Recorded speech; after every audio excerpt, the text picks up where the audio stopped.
Do the New York Knicks have the best top-end talent in the entire league? There are still big restricted free agent names without a deal. Which team should get the deal done now, and which team should proceed with caution? Plus, Kyrie Irving would like your attention, please. That's all today on Locked On NBA.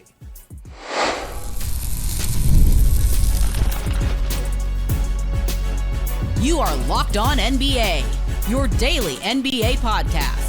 Part of the Locked On Podcast Network, your team every day. Welcome to Locked On NBA. Thanks so much for making us your first listen of the day. We are free. We are available wherever you get your podcast. Part of the Locked On Podcast Network, your team every day. Today's episode is brought to you by FanDuel. Right now, new customers can get $150 in bonus bets when your first $5 bet wins. I'm Doug Branson, host of Locked On Hornets and your Shot Clock Sherpa, guiding you through the NBA's biggest stories every day with the help of Locked On's local experts. And I have two of the best with me, as always, from the Locked On Nuggets podcast. He's a senior NBA writer for the Action Network. It's Matt Moore. Matt? 15th? Sorry, it's a throwback. Call back.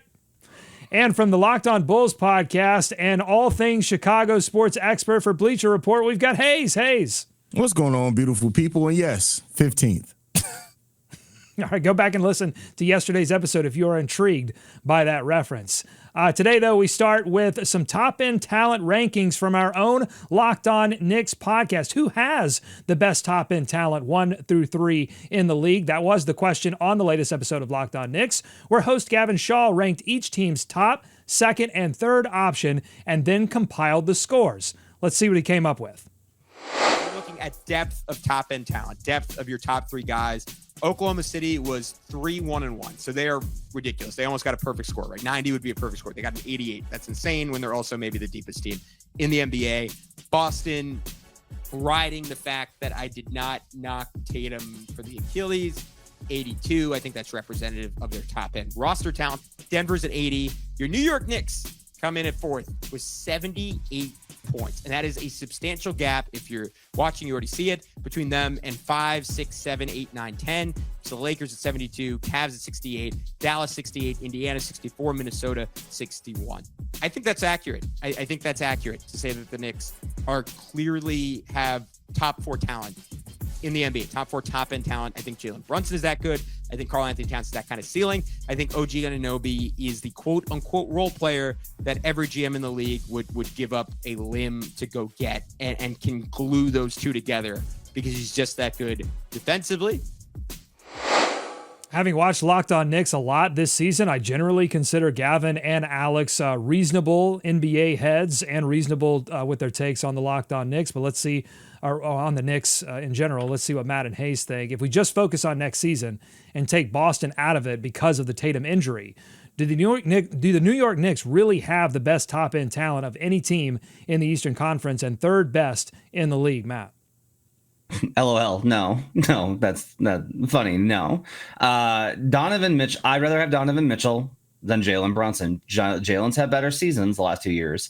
I'd rather have Donovan Mitchell. I'd rather have Evan Mobley than Karl-Anthony Towns. I'd rather have Darius Garland than Mikal Bridges. I'd rather have Jared Allen. Maybe I'd rather have OG Anunoby than Jared Allen. But this to me doesn't track. The Knicks have a really talented core, but like Mikal Bridges comes and goes, appears and vanishes. Karl-Anthony Towns comes with all of the problems that he comes with. And if you're ever in a situation where you need somebody to do more than dribble, grift outside the last 5 minutes where he's a clutch god, I don't know that Jalen Brunson's your guy. So to me, no, he's not in this conversation. A lot of the other selections on this list drove me nuts. How is Memphis down at 25? Like what? There's a lot of these that I think Gavin's off his rocker about. It's adorable that the Knicks like their team so much, but that team is peaked and it is not going to get better from here on out. And this ranking will look a lot different next year. I think the thing that I found more interesting about this is the fact that the gap in that ranking between the Knicks and the other teams were about the same as the gap between the Knicks had in the record against above 500 teams as the actual good teams in the East.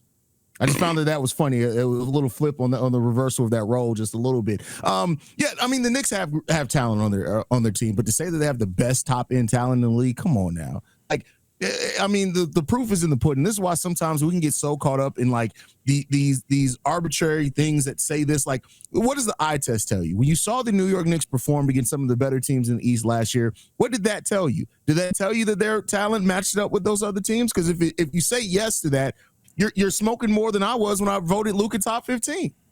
So there you go on that. Like for top 4 guys.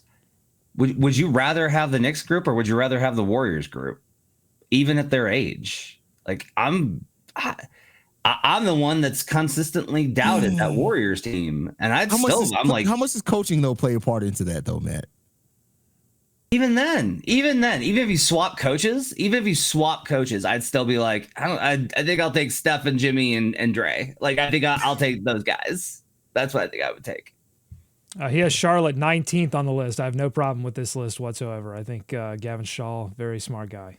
Who is your second best player? Miles, I guess. Brandon? It would be Miles. I think it'd be LaMelo, Brandon Miller, but he's got to prove some things out because he missed a lot of his sophomore season. I think, what are we doing? Future rankings here or accumulated stats? It would probably be Miles Bridges would be second if we're doing that.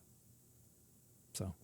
All right. Let us know what you think on YouTube, youtube.com/@LockedOnNBA. We move from ranking talent to ranking the people responsible for assembling the talent. CBS released their front office rankings, and the usual suspects like Oklahoma City, Boston, and San Antonio, they all top the list 1, 2, 3. The Milwaukee Bucks, a perennial Eastern Conference 45-plus win team, did not. They were 24th on the list. Let's hear from Locked On Bucks with more. What has the Bucks so low in these rankings? They don't control their first-round pick until 2030. They're stuck with this dead Lillard money, and for a team that might be a top 6 seed in the Eastern Conference but is more likely headed to the play-in tournament, they're all in on a team that's far worse than teams that have invested less. If you're going to be overextended like this, you better hope it creates a competitive enough team to justify those long-term losses, and that's not perceived to be the case here. I have a hard time penalizing a group in a small market that has done everything it can, even with kicking the assets and the can down the road, I should say, everything they can financially and in terms of their assets to remain competitive. Like, no, they don't control their draft until 2030, but that's because they made the moves to bring in Drew Holiday, which won them a championship, to try to do other things. Hayes, are the Bucks being unfairly maligned on this list for just doing whatever was necessary to keep Giannis in Milwaukee? And did you take any other issue with the rankings here from? No. I think doing whatever it takes to keep Giannis in Milwaukee is one thing, but just because you're willing to do anything doesn't mean the things that you did were smart at times. Like the Milwaukee Bucks have made some serious mistakes in regards to personnel and trades and other things. Now, hopefully, it's going to look a little bit better this year, and we shall see how that works out. But no, I think the Bucks are about where they should be with where their team has gone and especially the decline has been on since winning that title. As far as other teams that stand out to me as far as like in this ranking, I'm sorry. I try not to talk a lot about the Bulls. So the Bulls are a bad front office, make no mistake about it. They should be ranked in the bottom 10. But the Kings and the Suns above the Chicago Bulls, I'm sorry. No, the Suns and what they've done as far as spending a lot of money, but not getting anything out of it. Like, I believe the Bulls had a better record than the Suns last year, despite their salary cap being a fraction of what the Suns were. The Suns are bad. The Suns should be probably 30th here. And if it wasn't for getting Cooper Flagg, the Dallas Mavericks should probably be 29th. But other than that, I think there's some other things that we can nitpick on, but I'll see what Matt got to say first. Which owner would you rather have, Reinsdorf or Ishbia? Oh, Ishbia by far. Ishbia. But it's front office, not ownership, though. I get it, but I think that's part of the component here. I think Sam Quinn does a good job at CBS, and that is the typical, like, it's like how I say, like, when I'm talking to my wife and I'm like, I love you, but it's just trying to soften the blow, the criticism. Mm-hmm. I just disagree with like the ranking structure here, because a lot of this is just like, did you make a superstar splashy move or did you not? Did you do this? Like, that's not how front offices should be evaluated. Your front office should be evaluated on the depth of your talent, how you built out the organization, what your identity is as a front office in terms of what are the things that you prioritize. Like, OKC is one, not because they won the championship and built all this talent and have all these picks. They're number one because they take professionalism at the utmost importance in every single aspect of what they do. They are super professional with their development of their staff, of their scouting, of how they accumulate information, of how they build out their analytics department, all these types of things. Judging people based off of these moves, you're judging them based off of whether a player wants to go play in Milwaukee. You're judging them based off of, does this player want to be closer to family with where you shouldn't evaluate these teams that way. And a lot of this is also, I think, unfairly colored by the new CBA, where it's like, yeah, Milwaukee's going to be low. Do you know why? Because they were hamstrung by the new CBA, which completely ruined all the work that they had put in previously. The mistakes that have been made have basically been them chasing since that moment.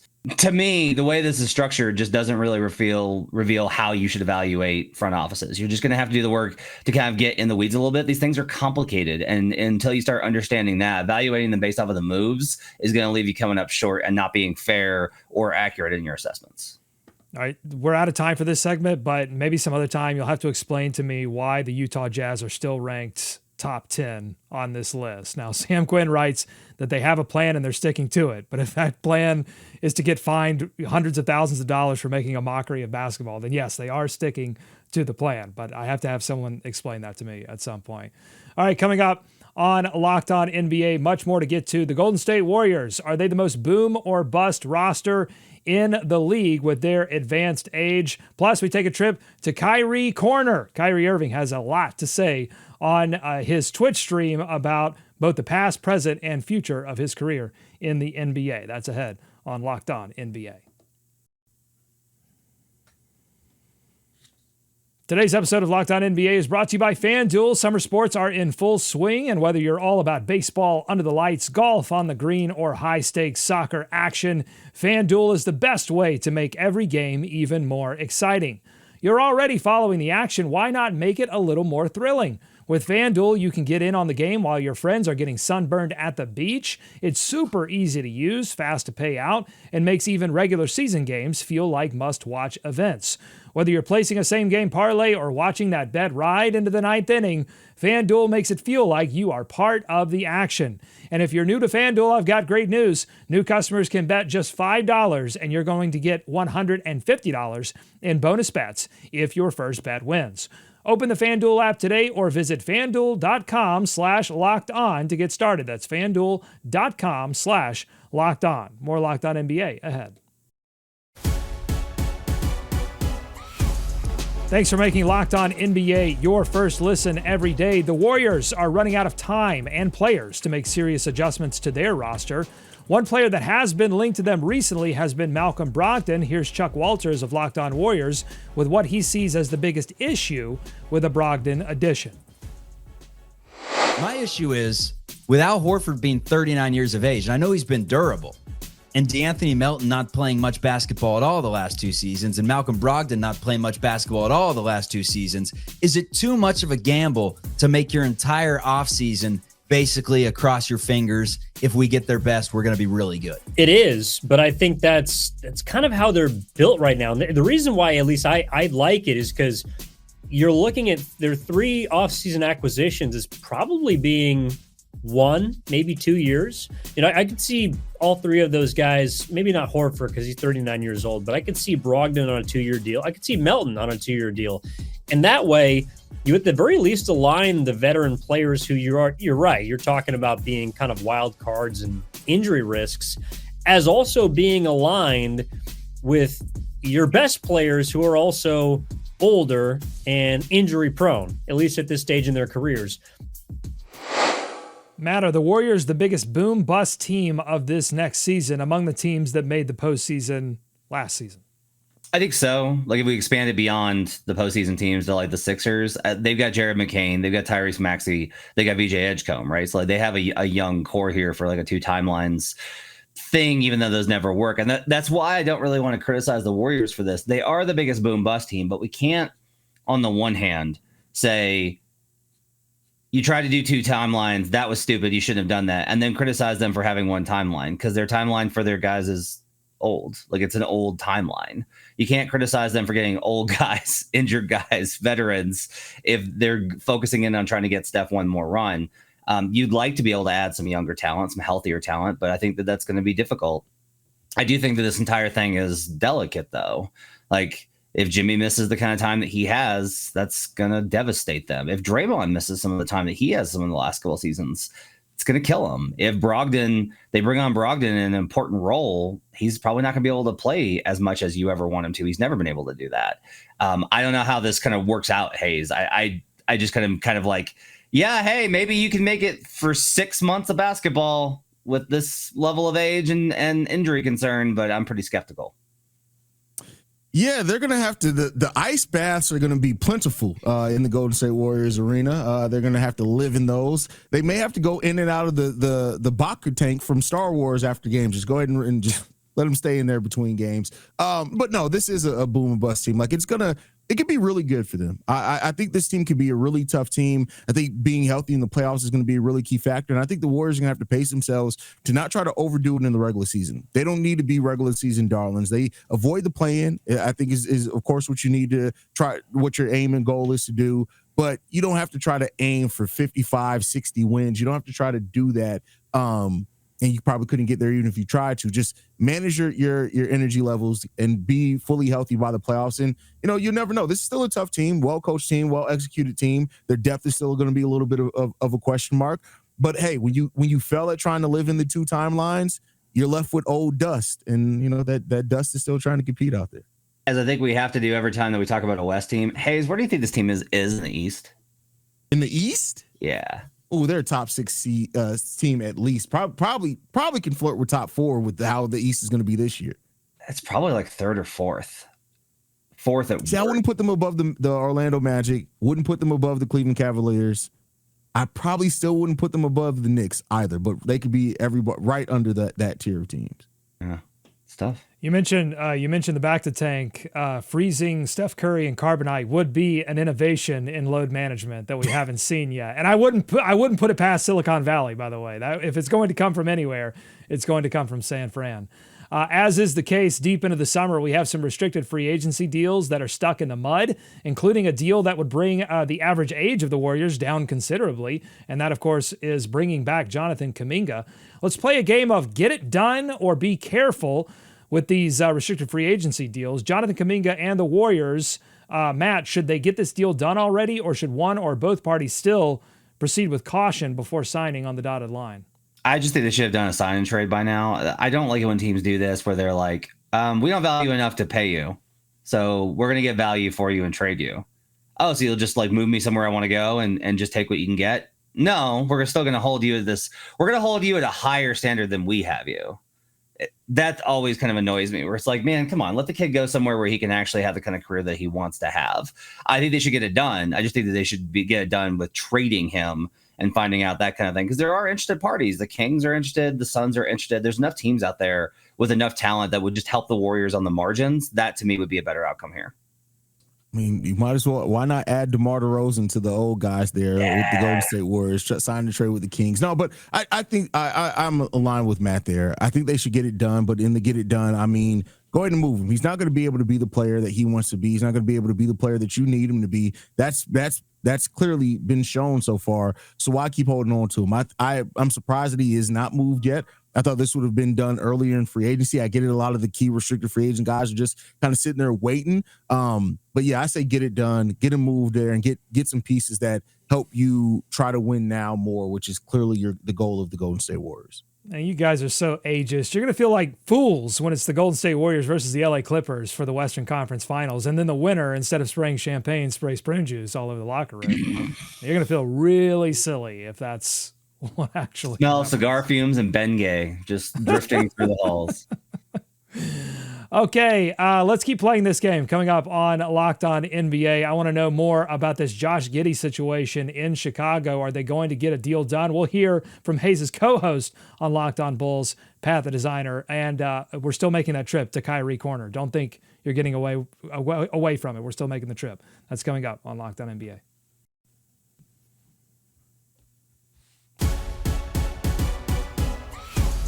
Thanks again for making Locked On NBA your first listen every day. We are still playing Get It Done or Be Careful with the remaining restricted free agency deals, at least the big ones.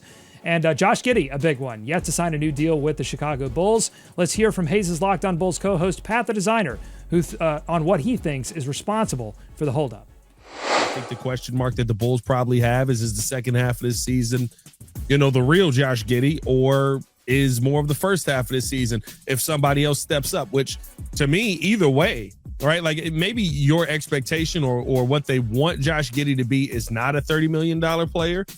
Maybe they want him to focus more on the facilitating and stuff like that. But even in that sense, right now you're paying him to help other people be better. And I don't know how you can have long-term feelings or long-term comments when you're clearly offering him a deal that it doesn't seem like he's very willing to take here, or even willing to budge to try and get closer on that deal. Okay, Hayes, what do you think? Josh Giddy, get it done or be careful? I say get it done. I mean, the Bulls aren't at a place right now where they can afford to just jettison off talent. We need talent. And Josh Giddey is a talented player. He's a flawed player, but a talented player. I would have a different perspective on this if our books were bad. We only have like 5 players under contract after this season. Like, this is the time to take a shot at a player and see what they can do. He's 22 years old. He played really good for you on the back half of that season. He finished the season being responsible with points scored and points off assists for almost 37% of the Bulls' total offense. That's a player you keep there, in my opinion. Get it done. And if the Bulls' offense is 80% of the league average, that's 7th best offense in the league last season, scoring wise. Was that after the trades? No, that was even before. Yeah, that one of the, because we got it. We just ran. All we do is shoot. So. Yeah, but you stopped taking threes, and that bugged me. I actually think they should be careful here. I think there are very few players I think you should squeeze. I'm usually of the mindset of like, hey, these guys have operated in good faith. They've played well for you. They have, you understand the situation coming in. This is an exception, I think, here, because Giddy does not have a market. Like, I just don't think he has a market. I don't think there's a threat out there for somebody else to sign him. I don't think if he takes a qualifying offer that you're going to see a bunch of teams being like, we're going to load up to make Josh Giddy a big offer next summer. I don't think it's going to happen. So I would continue to squeeze him. And because every dollar that you take off of this, this situation seems ripe for Giddy to be overpaid. And avoiding that, I think, is pretty smart. I think they should be careful here. Does the same logic apply to Brooklyn Nets guard Cam Thomas, who has been busy getting into back and forth with Zach Lowe over his perception in the league? But is the lack of a market going to, eventually does Cam Thomas just have to come to terms with the reality of what's in front of him? Yeah, I mean, eventually he's just going to have to deal with it. Like, he's just going to have to, there's been some talk about him signing the qualifying offer. Cam, I think, should sign the qualifying offer. I think he should be like, screw it, I'll show you. I'll prove it to you. Over at Fanside, I actually wrote an article discussing Anthony Simons trades. I actually think it makes a lot of sense for the Celtics to trade Anthony Simons to the Nets for Cam Thomas on a short-term money deal that's going to be less than Anthony Simons, but still more than what the Nets want to pay him. That to me works out where everybody wins there. That to me is like a pretty good outcome. But for Thomas, I think he should sign the qualifying offer. And if they don't want to pay him, show him. I think he's the type of player that deserves a chance to prove it to people because he believes that much in himself. And as he should, Cam Thomas went from a player that I viewed as just a chucker last year to like seeing him that there is more refinement to his game than just being that. And I think he showed that a lot last year, having some good clutch moments and clutch games as well. If I'm Cam Thomas, I'm saying be careful here, but I'm saying be careful for Cam Thomas because I don't think you want to attach yourself long-term to the Brooklyn Nets. I think signing the qualifying offer to what Matt said or a shorter-term deal to get yourself back out there as soon as possible is probably what's best for Cam Thomas because I just don't see much happening for the Brooklyn Nets. And Cam is a talented player that I think can help a lot of teams in this league, and I'd rather see him elsewhere than in Brooklyn. All right, one more, Hayes. Let's go to Sixers guard Quinton Grimes, who is still waiting on his deal. And this may apply to the Josh Giddy conversation a little bit, too, in terms of first half, second half, in terms of Quinton Grimes goes to the Sixers. Lots of opportunity to be featured because of all of the injuries, and his stats explode. But is there a risk that you sign that player and that player doesn't become that player once that player isn't as featured anymore, Hayes?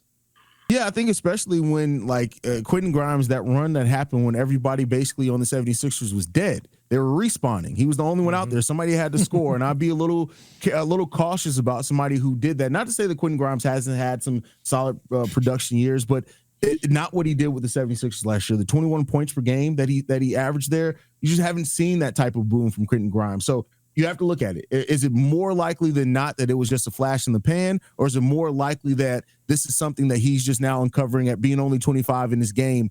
I'd be careful here. I don't think that's the real Quinton Grimes here. I think that the 76ers should be cautious here. When a team season is over because of their injuries, I'm now going to start calling it a respawning year. I'm going to start calling that. That's amazing, Hayes. That's such good work, buddy.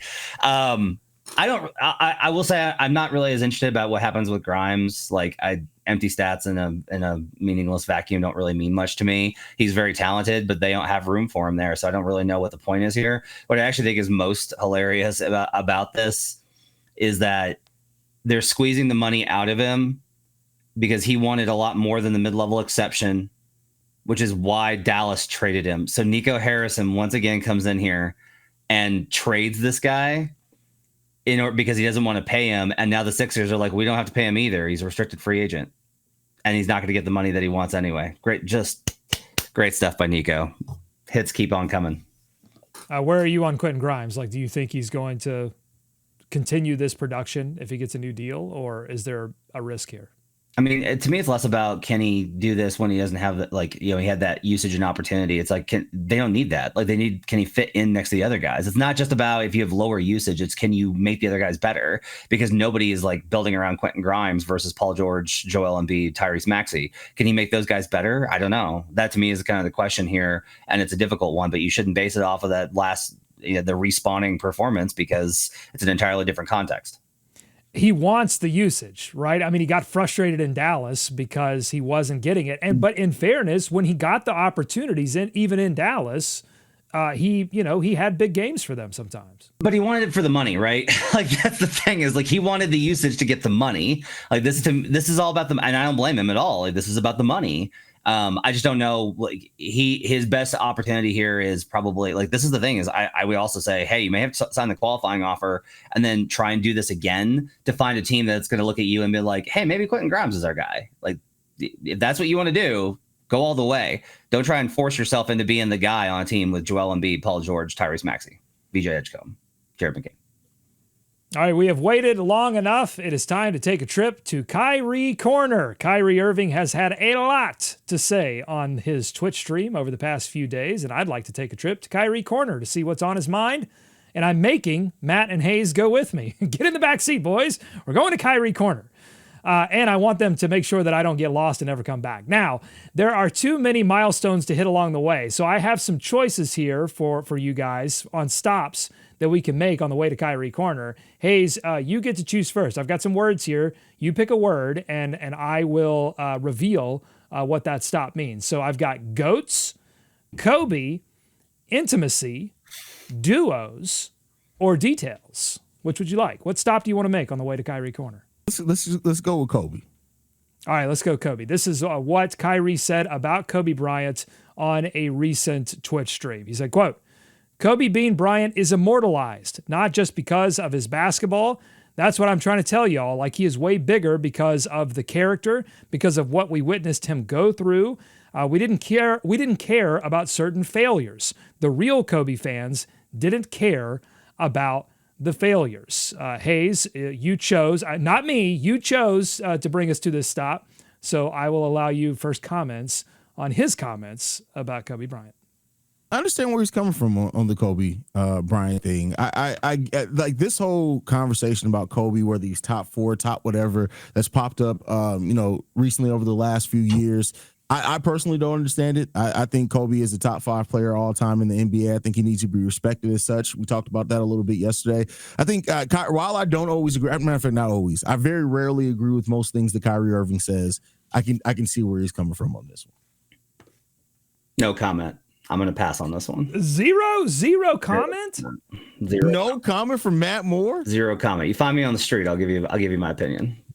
Okay, I will say that I think it's possible to be a real, in quotations, whatever that means, a real Kobe Bryant fan and also recognize that there were real human failures to Kobe Bryant, high profile human failures that everyone knows about. And it's good for us to reckon with that and with the myth and the human being. We should do that with nearly every mythic figure in sports. Reckon with those two things. Now, oh, Matt, you want to get back in the car? Uh-oh.